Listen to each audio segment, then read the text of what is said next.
जैसा कि last episode में हमने देखा कि मेड्यूसा की सभी डेड आर्मी को पत्थर बना रही थी, लेकिन क्रिस्टानियम को वो जब नहीं हरा पा रहे थे तो उन्होंने मेड्यूसा डिस्पेयर टेक्निक का यूज कर दिया था, जिससे आसपास उनका रेड ऑरा निकला और जो भी उस रेड ऑरा में आया वो पत्थर का होने लगा। और फाइनली बहुत सारी डेड आर्मी के साथ साथ क्रिस्टानियम भी पत्थर में बदल गया, लेकिन इस अटैक से वो खुद बहुत ज्यादा घायल हो गए, मरने की कगार पर आ गए। वहीं तांग शेंग और क्वेन रेंजू जब लड़ रहे थे तब तांग शेंग पॉइजन मास्टर को देखकर उनसे इम्प्रेस हो जाता है, क्योंकि उनकी मेड्यूसा डिस्पेयर पूरे बैटलफील्ड में फैल गई थी, जिससे डेड आर्मी रुक गई है। वो उन्हें ओल्ड मास्टर कहकर बुलाता था और वो सोचता है कि इस फाइट के बाद मैं उनसे पर्सनली जाकर जरूर मिलूंगा, लेकिन इस मेड्यूसा डिस्पेयर से उनकी स्कल सोल बोन टूट जाती है और तांग शेंग ये देखकर उन्हें बचाने के लिए जाने की कोशिश करता है, लेकिन क्वेन रेंजू उसे रोक देती है। निंग रोंग रोंग उसके पापा पूरी जी जान लगा देते हैं पॉइजन मास्टर को सपोर्ट करने में, लेकिन अब जाने वाले को भला कौन रोक सकता है। वो नीचे गिर पड़ते हैं और उनका ड्रैगन भी खत्म हो जाता है।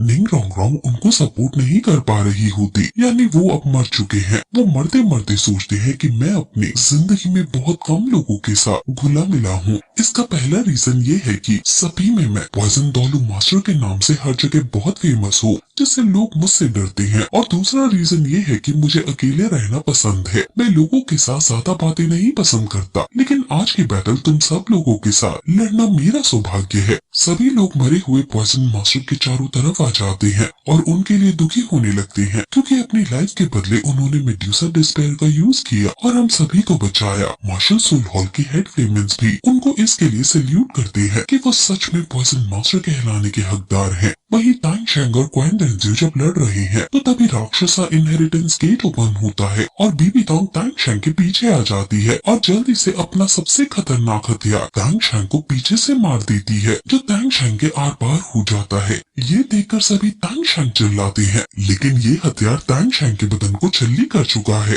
बीबी तोंग राक्षसा गॉड बन चुकी है और वो तांग शेंग से कहती है कि मैं नहीं जानती थी कि पॉइजन मास्टर का मरना तुम्हारे लिए इतना दुखदायक हो सकता है कि तुम्हारा दिल इतना भारी हो जाए कि तुम अपना डिफेंस भी भूल बैठो। अगर पॉइजन मास्टर की मौत ना हुई होती अभी तो शायद तुम्हें मारना इतना आसान ना होता। तांग हाओ अपने बेटे को बचाने के लिए तुरंत उसको पकड़ने के लिए दौड़ता है, लेकिन बीबी तोंग तभी तांग हाओ पर भी हमला कर देती है, जिससे तांग हाओ अपने हैमर से बचने की कोशिश करता है और वो तांग शेंग को गिरते हुए पकड़ लेता है। बीबी तोंग क्वेन रेंजू से कहती है कि तुम क्यों संकोच कर रही हो, मारो तांग शेंग को। ये सुनकर क्वेन रेंजू भी उस पर अपना अटैक कर देती है, लेकिन वहाँ तभी ओल्ड स्वॉर्ड और ओल्ड बोन आ जाती है जो तांग शेंग को बचा लेते हैं। बीबी तोंग कहती है कि अब तुम में से कोई नहीं बचेगा। वो आसपास इनविजिबल फायर बैरियर क्रिएट कर देती है, जिससे श्रेक डेविल सब इनके पास नहीं आ पा रहे होते, क्योंकि इनके आसपास चारों तरफ एक इनविजिबल शील्ड है जो कि गॉड लेवल डिफेंस है। और सभी श्रेक डेविल्स बहुत ज्यादा कोशिश करते हैं, लेकिन इस शील्ड को नहीं तोड़ पाते। बीबी तोंग क्वेन रेंजू से कहती है कि तांग शेंग हमारे एम्पायर के लिए बहुत बड़ा खतरा है और हमें मिलकर इसे खत्म करना ही होगा। क्वेन रेंजू भी सोचती है कि ये सच है, मैं ऐसे ही अपने ग्रैंडफादर के एम्पायर को तबाह नहीं होने दे सकती और साम दाम दंड भेद कैसे भी करके मुझे इसे बचाना है और इसके लिए मुझे तांग शेंग को मारना होगा। इसलिए मैं तुम्हारे साथ यांतो एम्पायर को खत्म करने में तुम्हारी मदद करूंगी और इससे मेरी तांग शेंग के खिलाफ जो ग्रजेस है वो भी खत्म हो जाएंगी। ओल्ड स्वॉर्ड क्वेन रेंजू से लड़ने की कोशिश करता है, लेकिन भला उसकी मार्शल स्वॉर्ड एक गॉड को क्या ही नुकसान पहुंचाएगा। ओल्ड बोन बीबी तोंग पर हमला कर देता है, लेकिन उसे भी बीबी तोंग के हाथों मुंह की खानी पड़ती है। बीबी तोंग अपने ओपोनेंट पर घातक हमला कर रही है, लेकिन क्वेन रेंजू से डिफेंस कर रही है और उन्हें थोड़ा बहुत साइड हटा रही है। तांग शेंग की सोल अभी भी थोड़ी सी बची है और इन्हें जल्द से जल्द तांग शेंग को यहाँ से दूर ले जाना होगा। और तांग शेंग मरती हुई हालत में कंबाइंड 13 गोल्डन वेपन स्किल का यूज करता है और उसके अटैक को सीधा क्वेन रेंजू पर छोड़ देता है, जिससे क्वेन रेंजू का एक हाथ कट जाता है और इतने में ओल्ड बोन और ओल्ड स्वॉर्ड को मौका मिल जाता है और वो तुरंत अपना सबसे पावरफुल अटैक, जिसका नाम breath of heaven and earth है, उसका यूज करते हैं और गॉड बैरियर में लगा देते हैं। बाहर से सभी शेड डेविल्स भी उसी गॉड बैरियर के उसी पॉइंट पर अपनी पूरी पार लगाते हैं, जिससे कुछ सेकंड के लिए गॉड बैरियर के अंदर एक पोर्टल क्रिएट हो जाता है और तांग हाओ तुरंत तांग शैंग को उस पोर्टल में से होकर बाहर निकल जाते हैं। अब फाइनली तांग शैंग अपने पिता के साथ बाहर आ गया है, लेकिन ओल्ड स्पॉट और ओल्ड बोन अंदर ही रह गए हैं और उन्होंने अभी क्वान रेंजू की आंखों में धूल झोंकी है और इतना ज्यादा घायल करवाया है। हालांकि गॉड होने की वजह से क्वान रेंजू के हाथ वापस फॉर्म में आ जाते हैं, लेकिन अब इन दो गॉड्स के बीच ये दो इंसान फंस गए हैं जिनको अब ये गॉड्स बेरहमी से मारने वाले हैं, लेकिन ये अपनी मौत को खुशी खुशी स्वीकार करने को तैयार हैं। और ये सीन बहुत ज्यादा हार्ट ब्रेकिंग है। इनके ऊपर ये दोनों गॉड्स अपने अटैक को छोड़ देते हैं और ये हंसते हंसते अपने परिवार की तरफ देखकर अपने प्राण त्याग देते हैं। निंग रोंग रोंग और उसके पिता ये देखकर टूट जाते हैं और निंग रोंग रोंग अपने डैड के साथ बिताए गए सभी पल याद करने लगती है। आज शायद कुर्बानी का दिन है और आज ही चारों बड़े कैरेक्टर्स हमें छोड़कर चले गए हैं। तांग शैंग भी अब मर गया है।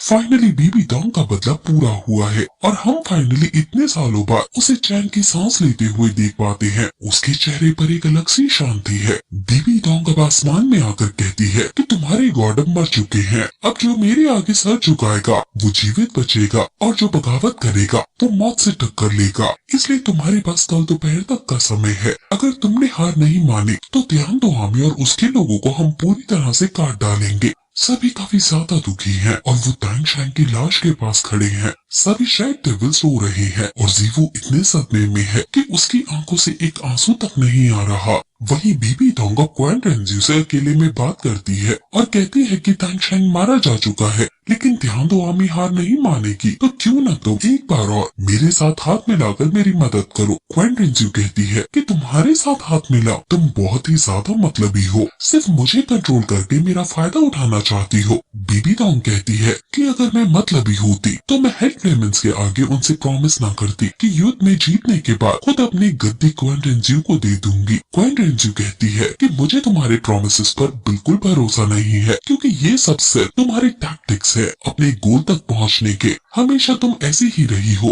ये सुनकर बीबी डोंग को गुस्सा आ जाता है और वो क्वान रेंजू का गला पकड़ लेती है और कहती है कि मैं तुम्हारी माँ हूँ, खून का रिश्ता बहुत गहरा होता है और तुम ऐसे मुझे नहीं ठुकरा सकती। जिस पर क्वान रेंजू कहती है कि तुम मत भूलो, तुम कभी से मेरी माँ नहीं थी। ये सुनकर वो गुस्से में क्वान रेंजू को दूर कर देती है और क्वान रेंजू वहाँ से चली जाती है। वहीं अगले दिन सुबह हम शेड डेविल्स और अंकल निंग को बात करते हुए देखते हैं और हमें पता चलता है कि वो मरे हुए को जिंदा करने की बात कर रहे हैं। असल में एक कहावत लोक कहानी यहाँ प्रचलित है कि मरे हुए को जिंदा किया जा सकता है। प्राचीन समय में दो सपोर्ट टाइप फेंग हाओ डोलो मास्टर्स थे जो ट्रीटमेंट में बेस्ट थे और वो कल्टीवेट करते करते ह्यूमन रियलम से निकलकर गॉड रियलम में पहुंच गए। गॉड बनने के बाद वो गार्डियन स्पिरिट बन गए क्योंकि उनका माइंड सेम था और उन्होंने गार्डियन स्पिरिट यूनिफिकेशन टेस्ट किया था जिससे वो मरे हुए को जिंदा कर सकते हैं। अब ऑस्कर और निंग रोंग रोंग बताते हैं कि उनके पास भी अभी कुछ समय पहले दो गॉड्स का ऑफर आया था कि वो इन्हें अपने इनहेरिटेंस में टेस्ट देने देंगे और वो समझ जाते हैं कि वो दोनों वही गॉड्स हैं जिनकी अंकल निंग बात कर रहे हैं। ऑस्कर और निंग रोंग रोंग भी सपोर्ट टाइप सोल मास्टर्स हैं और इन्होंने भी गार्डियन स्पिरिट यूनिफिकेशन टेक्निक को सीखा है।